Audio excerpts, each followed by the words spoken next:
Marco Antonio Rubio, lawyer and U.S. Senator from Florida. Marco Rubio was born in Miami, Florida in 1971. Graduating from the University of Florida in 1993, he continued on to earn his Juris Doctor from the University of Miami School of Law in 1996. Following school, Rubio began his career in politics. In 2000, at the age of 28, Rubio was elected to the Florida House of Representatives. After 4 full terms, he moved to the U.S. Senate in 2010. As a young politician, Rubio has garnered much respect and support for being a conservative Republican. In order to know if Rubio is truly conservative, let's examine his stance on international treaties and organizations, his involvement with the Council on Foreign Relations, as well as his stance on big government. To begin, we will look at his view on international treaties and organizations. Since 2013, Rubio has sat on the Senate Committee on Foreign Relations. This committee is generally responsible for overseeing and funding foreign aid programs. When considering Rubio's reputation, many would think having him sit on such a committee would be favorable to Americans. Some may recall, while campaigning for the Senate, he pledged to stand up to Washington's reckless spending. That was 2009. By 2012, when hearing his thoughts on foreign aid, one may question his real view. A good example is from a speech given at the establishment-driven Brookings Institution. Foreign aid is a very cost-effective way, not only to export our values and our example, but to advance our security and our economic interests. And I disagree with voices in my own party who argue that we should not engage at all, who warn that we should heed the words of John Quincy Adams, not to go abroad in search of monsters to destroy. Within that short statement, Rubio shows he favors a more neoconservative perspective. When talking about going abroad in search of monsters to destroy, he supports the idea that the United States should be the unchallenged superpower and the policeman of the world. At the beginning of his speech, when talking about using taxpayer dollars to force our values on other nations, Rubio is again pushing the neoconservative perspective. As a conservative, he should be supporting a republic, not the neoconservative goal of spreading democracy. This isn't the only time Rubio has supported these viewpoints. In 2013, when voting on an amendment that would have stopped the aid to Egypt, and in turn used the money to repair U.S. bridges and other critical national infrastructure, Rubio voted no. Obviously, Senator Rubio's stance on foreign aid does not match up with his pledge to stand up to Washington's reckless spending. Now that we have seen his stance on foreign aid, let's look at his view on free trade.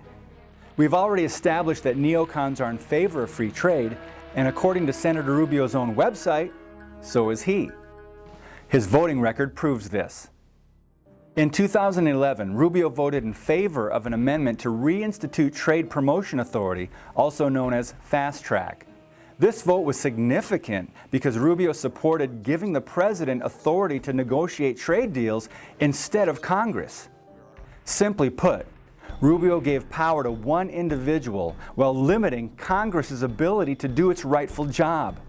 In 2011, Senator Rubio voted in favor of the United States-Korea Free Trade Agreement Implementation Act. By voting in favor of this agreement, Senator Rubio supported the creation of an agreement very much like NAFTA.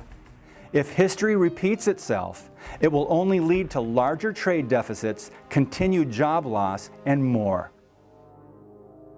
By looking at Rubio's voting record on foreign aid and free trade, we see his support of globalization, which is a characteristic of a neoconservative. Now that we have seen Rubio's view on the international level, let's look at his views on domestic issues. Shortly after taking his Senate seat in 2011, Senator Rubio voted against an amendment to the Defense Authorization Bill. This amendment was to prohibit the U.S. military from indefinitely detaining U.S. citizens when they have not been charged or given a trial. By voting no, Senator Rubio disregarded Article 1, Section 9 of the Constitution, which basically states that the government cannot hold citizens indefinitely without showing just cause. This is not the only time Senator Rubio's vote has resulted in a direct attack on personal liberties. One liberty many take for granted is the right to privacy. When examining Rubio's view on privacy, you will once again see that he supports a more neoconservative view. In 2011, Rubio voted in favor of extending the Patriot Act and its roving wiretaps. Again in 2013, Rubio defended the National Security Agency and its unconstitutional spying on American citizens. His response after a briefing by intelligence agencies was, "Programs like this have great utility." Another good example was later that year when he stated on CNN, "Everyone spies on everybody. I mean, that's just a fact." Americans need to be concerned when our own politicians look at government spying as a fact of life. When did it become okay to spy on the American people? Furthermore, where in our Constitution does it give the federal government the power to do so? If Rubio is supporting legislation that intrudes on personal liberties, such as the right to privacy, what will be next? It has been proven that Rubio is not supporting the values of a true conservative. But this is not the only area of concern. Constituents need to be aware of who Rubio is surrounding himself with, as well as those who support him. Neoconservatives are known for being involved with the Council on Foreign Relations. Since Rubio is young in his political career, his ties to this organization are somewhat unknown.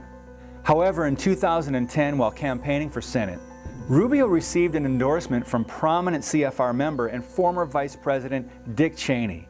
He stated, "Marco is exactly the kind of strong conservative leader we need in Washington right now. Marco has proven we can trust him to stand strong in his principles regardless of poll numbers and protest." Cheney concluded, "I am proud to stand with Marco Rubio, and I urge all Florida Republicans, regardless of who you have been supporting, to unite behind him." This type of glowing endorsement from such a notable CFR member should make people wonder, what is it about Marco Rubio that Cheney likes so much? Perhaps Cheney realizes that Rubio is not the traditional conservative many think he is. Already in Rubio's career, there have been multiple instances where his actions have not supported his campaign promises that helped him win the trust of his state. We as constituents should be able to trust every elected official. This means their votes should support what they say they stand for, as well as what their constituents want. It is our job as Americans to know what our elected officials are supporting, who they are working with, and most importantly, how they are voting. There are a lot of things people do not know about their politicians. Many often rely on what others are telling them. In order to find out for yourself, you need to do your own research. This will take some effort on your part, however, it is easier today than ever before. Although there are many tools, the New American Magazine's The Freedom Index is a leader in providing you with up-to-date information. It gives you the ability to track your congressman's voting record along with the reasons as to why their votes were for or against the Constitution. As we become educated, we need to share that education with others. Find out how constitutional your politicians really are and then hold them accountable. Together, we can raise awareness and make a difference.